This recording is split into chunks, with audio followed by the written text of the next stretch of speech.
我们先来准备50克花椒，用清水先浸泡2个小时。我们先来煮一锅开水，然后放入1个葱节、2片姜，还有2勺料酒。泡了2个小时的花椒，我们放进来焯烫1分钟左右。煮一下，花椒会比较容易泡发。捞出来放到冷水里面浸泡1个晚上。天气比较热，建议放到冰箱里冷藏。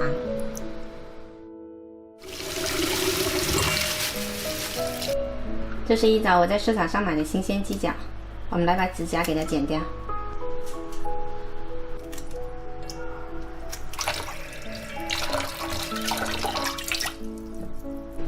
冷水下锅，把鸡脚焯烫一下，加入2片姜跟1个葱节，还有一点点料酒。好了，煮开1分钟左右就捞出来清洗干净。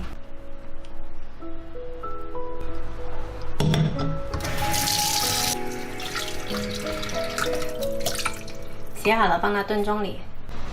我们的花椒泡了1个晚上了，你看，泡得很大个了，来清洗一下就可以。洗好了，给它放到炖盅里。再来洗石果鸡松茸，洗好了也一起放到炖盅里，然后倒入开水没过食材。放到炖锅里面隔水炖，选择肉类汤炖3个小时。我们的汤炖好了，加点盐调一下味就可以喝。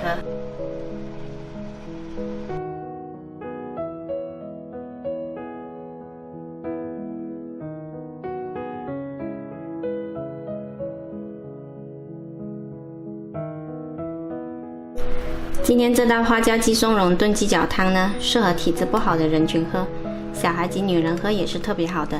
喜欢的话可以试一下。